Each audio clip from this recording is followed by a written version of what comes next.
గౌరవ టీటీడీ పాలక మండలి చైర్మన్కు, సభ్యులకు, అధికారులకు, అదేవిధంగా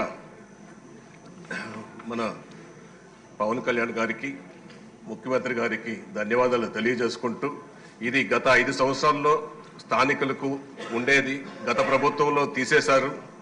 అది తీసేసి వాళ్ళు ఇష్టారాజ్యంగా టికెట్లు అమ్ముకొని వాళ్ళ సొంత ప్రయోజనాల కోసం చేసుకున్నారు అధ్యక్ష. అది మరలా మన ప్రభుత్వం ఎన్నికల్లో వాగ్దానాలు ఇచ్చారు.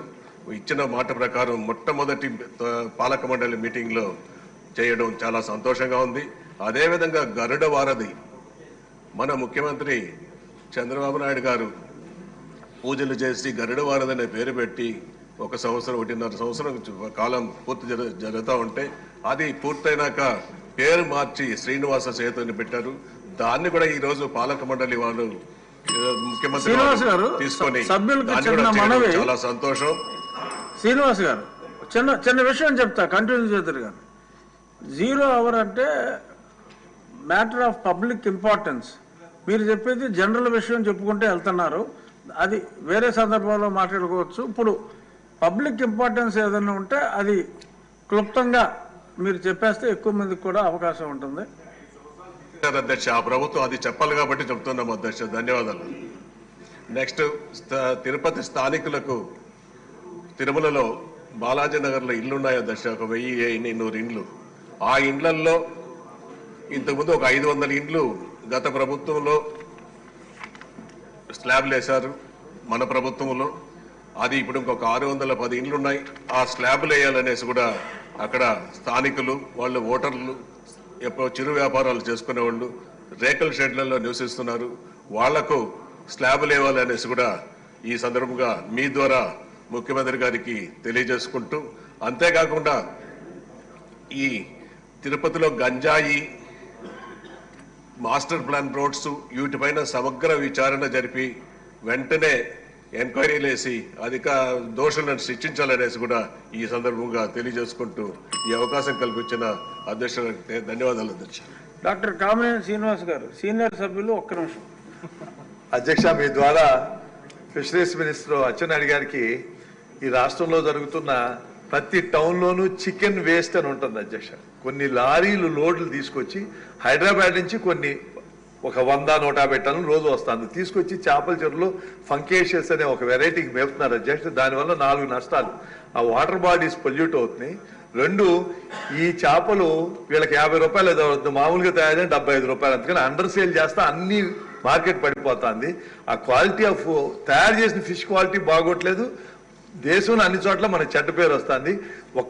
మీ ఉండిలోనే ఒక ఫ్యాక్టరీ ఉంది అధ్యక్ష, దీని నుంచి ప్రోటీన్ తీసే ఫ్యాక్టరీ. దాని కెపాసిటీ 10 టన్నులు అయితే రోజు 100 టన్నులు ఆ పేరుతో వస్తాయి. బట్ అన్ని చెరువుల దగ్గరికి వెళ్ళి చెరువుల్లో మేపుతున్నారు. మంత్రి గారికి రెవెన్యూ అండ్ పోలీస్ డిపార్ట్మెంట్ సహకారం తీసుకుని దీన్ని ఆపించవలసిగా కోరుతున్నాను అధ్యక్ష. చక్కని సూచన. ప్రతిపాటి పుల్లారావు గారు, 1 నిమిషం. అధ్యక్ష, ఇంపార్టెంట్ క్వశ్చన్. పత్తి రైతులకు సంబంధించినటువంటిది. ప్రతి రైతులు ఈరోజు పత్తి పండించడమే చాలా కష్టంగా ఉంది అధ్యక్ష. ఎందుకంటే అకాల వర్షాల వలన కానీ, పింక్ బౌల్ కానీ, వివిధ రకాలైనటువంటి తెగుళ్ళ వలన దిగుబడి పూర్తిగా తగ్గిపోయి పత్తి పంట వేయాలంటేనే భయపడేటువంటి పరిస్థితులు ఉన్న దృష్ట్యా వచ్చిన 5-6 క్వింటాలు అమ్ముకోవడానికి కూడా ఈరోజు కాటన్ కార్పొరేషన్ ఆఫ్ ఇండియా వివిధ రకాలైనటువంటి కారణాలు చెప్పి తేమ శాతం 12% ఎక్కువ ఉందని చెప్పి రైతులు తీసుకొచ్చినటువంటి పత్తిని కొనుగోలు చేయకుండా రైతులను అనేక ఇబ్బందులు గురి చేస్తా ఉంది అధ్యక్ష. నిన్నగాక మొన్న 2 రోజుల క్రితం కేంద్ర మంత్రి మా పెంబసాని చంద్రశేఖర్ గారు కూడా కేంద్రంలో ఉన్నటువంటి జౌళి శాఖ మంత్రులతో కూడా మాట్లాడారని చెప్పారు.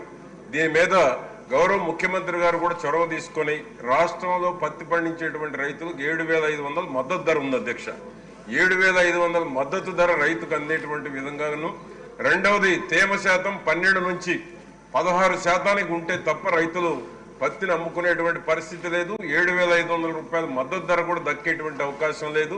ఇది పత్తి రైతులు తీవ్రమైనటువంటి ఆందోళన ఉన్నారు. ఈ రోజు పత్రికల్లో వచ్చింది, నిన్న వచ్చింది, మొన్న వచ్చింది. కాబట్టి తీవ్రమైనటువంటి సమస్య. గౌరవ ముఖ్యమంత్రి గారు కూడా ఇంటర్వ్యూన్ అయ్యి కేంద్ర ప్రభుత్వంతో మాట్లాడి పత్తి రైతులను ఆదుకోవాలని డిమాండ్ చేస్తున్నాను. రెండవది, ఈ పత్తి కొనుగోలు చేసేటువంటి వ్యాపారస్తులు కూడా పూర్తిగా దెబ్బతిన్నారు అధ్యక్ష. ఇది చాలా కూడా ముఖ్యమైనటువంటిది.